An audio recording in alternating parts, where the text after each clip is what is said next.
Uz jautājumu, kas kaut kā vairāk saules vai vēja, atbilde visticamāk tiks rasta tikai apmēram pēc gada. Jo tagad tur ir uzstādīti gan saules paneļi, gan arī vēja ģeneratori. Laikā, kad saules gaismas ir vismazāk, Kolkasragā par to nebēdā.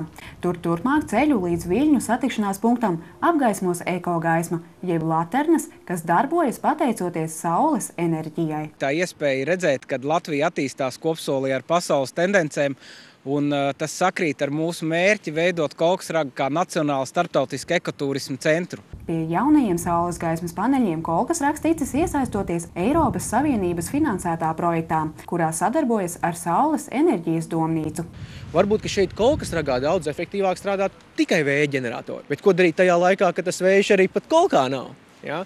Un tad šie kombinatīvie risinājumi, un mēs šos datus vācam. Šī ir pirmā šāda veida instalācija Latvijā, un šie saules enerģijas pārveidotāji nevelti iesaukti par gudrajiem paneļiem. Viņas ne tikai ģenerē to saules elektrību, bet viņas arī apstrādā šos datus un ļauj mums modelēt tos situācijas, kā labāk šo elektrību saglabāt, kā labāk šo elektrību izmantot tajā laikā, kad nāk cilvēki, izmantot sensorus. Varbūt likt viņām strādāt konkrētās stundās. Ja. Ziemā enerģijas pietiek, lai darbotos laternas, bet vasarā visticamāk uzkrātās enerģijas būs vairāk. Tā analoģija bija par to burku, ja?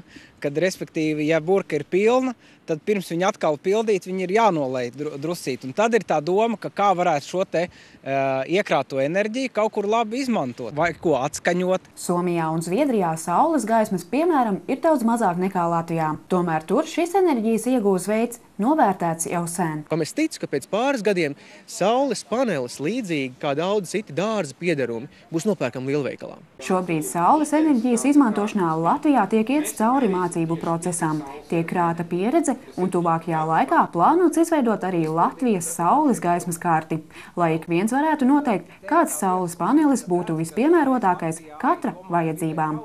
Paula Negriba, Kaspars Virkziņš, Talsu televīzija.